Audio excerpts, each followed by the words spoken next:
Corrientes filosóficas. El escepticismo. Escepticismo, término procedente del griego skepsis, investigación, duda, indagación. Corriente filosófica de la antigüedad que se considera iniciada por Pirrón de Elis, año 360-270 a.C., y Timón de Fliunte, año 325-230 a.C., y que se caracteriza por rechazar la posibilidad de que se pueda encontrar un significado absoluto a lo real, de que pueda haber, pues, alguna verdad firmemente establecida, proponiendo en consecuencia la epogée, o suspensión del juicio, y la prosecución de la investigación, como actitud más sabia y coherente frente al problema del conocimiento. Los seguidores de Pirrón destacarán por los análisis críticos de los argumentos de los dogmáticos, quienes afirman haber alcanzado esa verdad, recogidos en los conocidos 10 tropos de Enesidemo de Nosos, que han llegado a nosotros gracias a la actividad recopiladora de Sexto Empírico. El escepticismo resurgirá con fuerza en el Renacimiento, con la actividad de Montaigne, Charron y Francisco Sánchez, impulsando la renovación del pensamiento filosófico que dará paso a la modernidad. Así pues, la etimología de este término arroja luz sobre su significado. Escepticismo significaba mirar con cuidado. El escéptico sería entonces la persona que reflexiona con atención antes de emitir un juicio o de tomar una decisión. La actitud cautelosa del escéptico tiene una vertiente teórica y otra práctico-política. El aspecto teórico consiste en negar que haya ningún saber auténtico, pero puede expresarse también diciendo que ninguna opinión es segura, que ninguna creencia está justificada, que ninguna creencia es más razonable que su contraria, etc. El aspecto práctico, en cierto modo consecuencia del anterior, comporta la suspensión de todo juicio motivada por la esperanza de lograr una tranquilidad interior que permita al sujeto integrarse en la comunidad de referencia sin demasiados conflictos. Ataraxia. En lo que sigue, nos centraremos en el aspecto teórico por ser este el más relevante para la epistemología. Las posiciones teóricas escépticas se podrían clasificar atendiendo a dos criterios distintos: el ámbito de objetos que resulta afectado por la duda y el tipo de duda que se plantea. Según el primer criterio, la carencia de conocimiento puede considerarse parcial y aplicarse a campos concretos como el conocimiento del mundo externo, de la existencia de otras conciencias, del valor, etc. O revestir, por el contrario, un carácter global y defender que no tenemos ninguna clase de conocimiento en absoluto.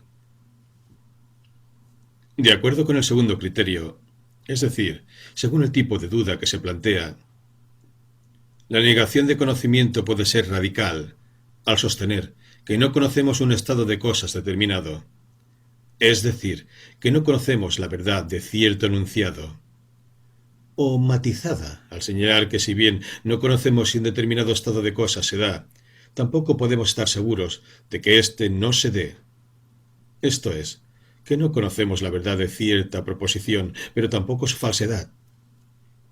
En este último caso, ha de tenerse en cuenta que el ataque escéptico se dirige directamente a las condiciones de justificación. Es decir, no niega que haya juicios correctos, sino que afirma la imposibilidad de determinar si un juicio es correcto o no. En este sentido de escepticismo, quizá el más importante hoy en día de cuantos contiene el término, la duda escéptica se refiere al conocimiento con certeza de los estados de cosas y afecta, por tanto, a la posibilidad de tener evidencia de la verdad de nuestros juicios. La mayoría de los argumentos que sustentan las tesis escépticas intentan destruir la validez de cualquier criterio que aspire a diferenciar el reino de la verdad del de la ilusión, el saber verdadero del meramente aparente.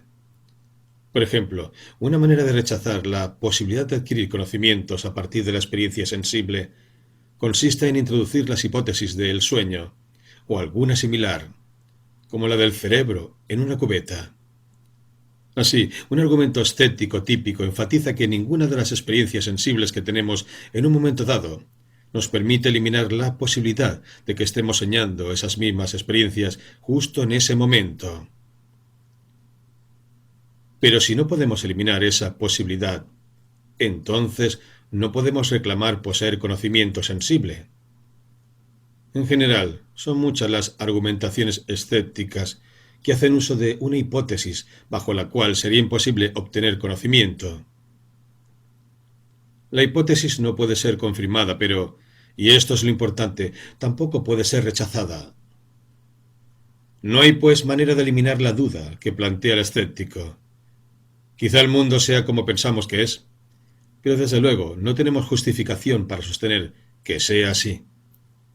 El problema filosófico del escepticismo surge por el atractivo que ejercen las argumentaciones escépticas.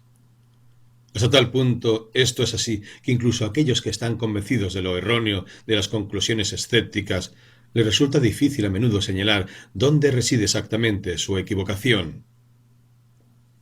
Por lo demás, a la hora de intentar refutar las conclusiones escépticas, las estrategias varían enormemente, tal como era de esperar, dada la diversidad de posturas escépticas y la variedad de planteamientos de práctica antiescépticos.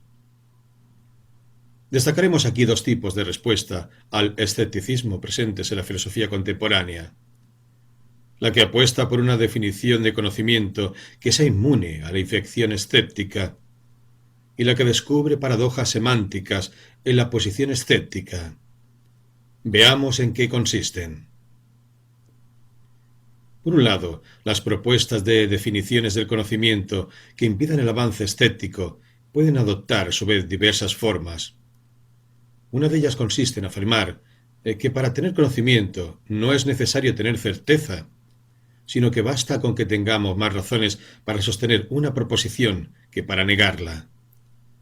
Esta concepción gradual de la justificación permite clasificar como conocimientos aquellos juicios sobre los que aún sería legítimo arrojar alguna duda, aunque la duda tenga menor grado de certeza que el supuesto conocimiento.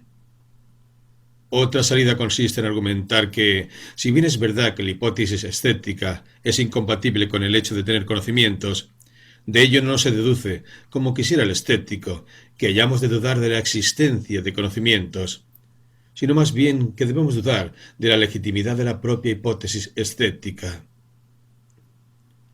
Para los partidarios de esta propuesta, la existencia de conocimientos es un hecho innegable que permite reducir al absurdo la hipótesis escéptica sin incurrir en una petición de principio. Por último, una de las definiciones de conocimiento antiescépticas, quizá más pujantes hoy en día, es la que parte de los planteamientos externalistas, según los cuales, para tener justificación, el sujeto no necesita saber que se cumplen ciertas condiciones, sino que es suficiente con que, de hecho, se cumplan. Típicamente, en la aproximación externalista, la creencia de un sujeto está justificada cuando ha sido causada por un proceso, normalmente psicológico, que permite suponer con suficiente confianza que, si el proceso psicológico causal se da, entonces la creencia es verdadera. Sostener que la justificación de una creencia depende de la fiabilidad del proceso que la produce obliga a prestar atención a las circunstancias en las que esta creencia surge. Este aspecto permite negar que la justificación requiera, en ciertos contextos, eliminar todas y cada una de las posibilidades lógicas de estar equivocado. De manera que solo es necesario eliminar las alternativas relevantes. Desde esta perspectiva, las hipótesis escépticas no serían, por supuesto, posibilidades relevantes. Por otro lado, las acusaciones al escéptico de que comete errores lingüísticos en su planteamiento parten de la observación de que para poder dudar de una proposición, debemos ser capaces de entender primero lo que esa proposición significa. Según esta aproximación, negar que sé que esto es una mano exige que entienda previamente qué significa que esto sea una mano. Sin embargo, cuando el escéptico dice «no sé si esto es una mano», sugiere que el significado que normalmente damos a esta frase es incorrecto, pues de otro modo no se entendería su postura. Este planteamiento muestra que la duda escéptica esconde un ataque a las bases mismas de nuestras prácticas comunicativas, es decir, a las reglas de nuestro lenguaje. Estas reglas definen cómo nos referimos a las mesas, a las sillas y a los demás objetos del mundo. Pero si esa es la manera como nos comunicamos, entonces no tiene sentido poner en cuestión su validez. Del mismo modo que no tiene sentido decir que nos hemos estado comunicando siempre mal. Estas afirmaciones muestran que la duda escéptica exigiría descartar nuestras prácticas lingüísticas, pero que esta posibilidad no está, desde luego, a nuestro alcance. Esta postura de corte wittgensteiniano enlaza claramente con planteamientos pragmatistas, según los cuales la defensa del filibilismo es compatible con el rechazo del escepticismo. Para el pragmatista, todas nuestras creencias son susceptibles de ser revisadas racionalmente, pero la posibilidad de una revisión escéptica radical de nuestras creencias es absurda. Por supuesto, el defensor del escepticismo no siempre queda convencido por estas y otras valoraciones, y responde apuntando diversos huecos en la argumentación de su contrario, por donde se cuela de nuevo la duda. Merece la pena destacar aquí que el seguimiento de las discusiones en las que se enzarzan el escéptico y su oponente es una buena manera de profundizar en el estudio de la epistemología. De hecho, la investigación del escepticismo a menudo ha venido motivada no tanto por el convencimiento de que su amenaza bien podría tener éxito, como por su utilidad de cara a evaluar distintas teorías del conocimiento. La discusión del escepticismo se convierte así en una herramienta con la que analizar tanto la noción de conocimiento y sus ramificaciones como el alcance y los límites de la labor epistemológica. De ahí que la amenaza del escepticismo haya supuesto tradicionalmente uno de los mayores acicates para el desarrollo de la historia de la filosofía. Sin embargo, y a pesar del indudable valor instrumental que el estudio del escepticismo tiene para la teoría del conocimiento, su verdadera importancia reside en permitirnos reflexionar acerca de la naturaleza humana. Dicho en términos platónicos, el individuo no se encuentra nunca ni en la posición absoluta del sabio ni en la del ignorante, sino en un estadio intermedio del que continuamente desea salir en pos del conocimiento.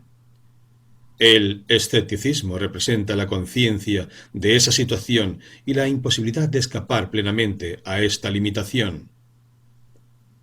En cualquier caso, la abundancia de argumentos a favor y en contra del escepticismo en nuestros días muestra que el problema del escepticismo continuará jugando un papel central en el desarrollo de la epistemología y la comprensión de la naturaleza humana. Resumen. El escepticismo filosófico se ha convertido en una de las tradiciones más poderosas de la historia de la filosofía. Es un hecho que el escepticismo filosófico existe, pero es problemático reconocer al escepticismo como una doctrina filosófica. El escepticismo griego, apoyándose en una analogía médica, se presenta como una cura para purgar la vida humana de cualquier compromiso cognitivo, de cualquier creencia. Pirrón es el único escéptico antiguo a quien los doxógrafos atribuyen una vida única, que podría llamarse vida sin creencias. Su actitud cotidiana dista mucho de las expectativas propias de la vida convencional de otros escépticos. Este artículo afirma que, según el proyecto pirrónico, lo importante no es aceptar algún tipo de filosofía, sino vivir sin creencias, lo cual llevará razonablemente a la felicidad, según Pirrón.